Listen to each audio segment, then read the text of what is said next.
এদিকে সরকারি চাকরিতে কোটা ব্যবস্থা বাতিল করে 2018 সালে সরকারি জারি করা পরিপত্র পুনর্বহালের দাবিতে আজও বিক্ষোভ করছেন শিক্ষার্থীরা। দাবি পূরণ না হওয়া পর্যন্ত শাহবাগ মোড়ে টানা অবরোধের ঘোষণাও দেন আন্দোলনকারীরা।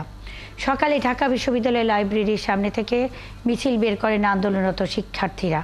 মিছিলটি ক্যাম্পাসের বিভিন্ন সড়ক ঘুরে টিএসসি এলাকার রাজু ভাস্কর্যের সামনে দিয়ে শাহবাগ মোড়ে এসে শেষ হয়। পরে সেখানে অবস্থান নেন শিক্ষার্থীরা। তাদের দাবি, আদালতের রায় বাতিল হওয়া পরিপত্র পুনর্বহাল না হলে সমাজে বৈষম্য সৃষ্টি হবে। পরিপত্র বহাল এবং এটিকে আইনে পরিণত করার দাবিও জানান শিক্ষার্থীরা। শুধু প্রথম বা দ্বিতীয় শ্রেণী নয়, সব গ্রেডেই কোটা বাতিলের দাবি জানান তারা। এদিকে শিক্ষার্থীদের বিক্ষোভের কারণে শাহবাগ এলাকায় বন্ধ রয়েছে যান চলাচল। কোটা বাতিলের আন্দোলনের আরও খবর নিয়ে আমাদের সাথে যোগ দিচ্ছেন মনির মিল্লাত। মনির, উচ্চ আদালতের পূর্ণাঙ্গ রায় পেলে চূড়ান্ত সিদ্ধান্তের কথা আজ বলা হয়েছে। সেক্ষেত্রে আন্দোলন কি চলমান থাকছে কিনা এবং কোনো পক্ষ থেকে কি আলোচনার উদ্যোগ এসেছে কিনা, এবং একই সাথে সড়ক পরিস্থিতিও জানাবেন।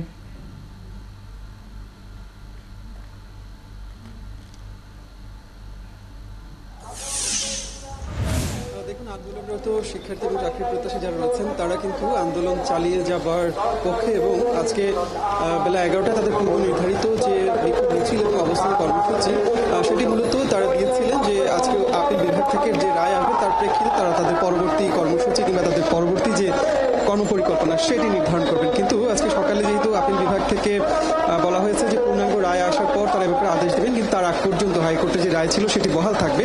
এতে আন্দোলনরত শিক্ষার্থীরা তারা প্রচণ্ড রকম ক্ষুব্ধ। তারা যেটি বলছেন যে সরকার একেবারে পরিকল্পিতভাবে আদালত এবং শিক্ষার্থীদের মুখোমুখি দাঁড় করিয়ে দিয়েছে, কিন্তু এতে করে তাদের ক্ষান্ত করা যাবে না। তারা তাদের যে দাবি সেটি আদায় করেই ছাড়বেন। প্রায় 2 ঘন্টা ধরে এই শাহবাগ মোড় অবরুদ্ধ এবং শিক্ষার্থীরা এখানে অবস্থান নিয়ে আছেন। আর দুপুর 12:15টার দিকে আমরা দেখেছি যে ঢাকা বিশ্ববিদ্যালয় থেকে মিছিল নিয়ে আন্দোলনরত শিক্ষার্থীরা এই শাহবাগ মোড়ে আসেন এবং তারপর থেকে টানা অবস্থান নিয়ে আছেন, যে কারণে আশপাশের সড়কগুলোতে যান চলাচল পুরোপুরি বন্ধ হয়ে গেছে। আপনি জানেন যে এখানে 2টি গুরুত্বপূর্ণ হাসপাতাল রয়েছে, শুধুমাত্র অ্যাম্বুলেন্স কিংবা রোগীবাহী যে গাড়িগুলো রয়েছে সেগুলো আন্দোলনরত শিক্ষার্থীরা ছাড়ছেন, কিন্তু এর বাইরে অন্য সমস্ত গাড়ি কিন্তু এখানে চলাচল পুরোপুরি বন্ধ রয়েছে। আজকে কিন্তু টানা অবস্থানে কোনো কর্মসূচি ছিল না। তারা যেটি বলছিলেন যে তারা অবস্থান কর্মসূচি পালন করে পরবর্তীতে তাদের যে নতুন কর্মসূচি সেটি ঘোষণা করবেন। কিন্তু এখানে আসার পর আমরা দেখলাম যে দৃশ্যপট কিন্তু একেবারেই বদলে গেছে। আন্দোলনরত শিক্ষার্থীরা একেবারেই পরিষ্কার করে ঘোষণা দিয়েছেন যে যতক্ষণ না পর্যন্ত এই 2018 সালের কোটা বাতিলের বিষয়ে যে পরিপত্র জারি করা হয়েছিল সেটি পুনর্বহাল হচ্ছে, ততক্ষণ পর্যন্ত তারা এখানে আন্দোলন চালিয়ে যাবেন। মাঝে প্রচণ্ড বৃষ্টি হয়েছে, সেই বৃষ্টির মধ্যেও আমরা দেখেছি যে শিক্ষার্থীরা কিন্তু তাদের যে কর্মসূচি অবস্থান সেটি এখন পর্যন্ত ধরে রেখেছেন। পুলিশ শুরুর দিকটাতে আমরা দেখছিলাম যে আন্দোলনরত শিক্ষার্থীদের চারপাশে তারা অবস্থান নিয়েছিলেন, কিন্তু এখন পর্যন্ত এখান থেকে তাদের উঠিয়ে দেবার জন্য কিংবা রাস্তা ছেড়ে দেওয়ার জন্য পুলিশের পক্ষ থেকে কোনো ধরনের তৎপরতা কিন্তু এখন পর্যন্ত আমরা দেখিনি।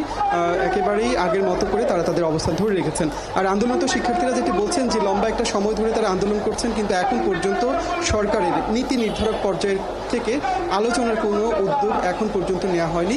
তারা অভিযোগ করছেন যে সরকার আদালতকে দেখিয়ে এই তাদের যে দাবি সেটি আসলে পূরণ না করার এক ধরনের অপতৎপরতা চালাচ্ছেন, কিন্তু শিক্ষার্থীরা তাদের দাবি আদায়ের ব্যাপারে অনড়। আমরা ধারণা করছি যে হয়তো বিকেল নাগাদ আন্দোলনের পরবর্তী কর্মসূচি তারা ঘোষণা করতে পারেন, কিন্তু এখন পর্যন্ত শিক্ষার্থীরা এই জায়গাতে অবস্থান নিয়ে আছেন।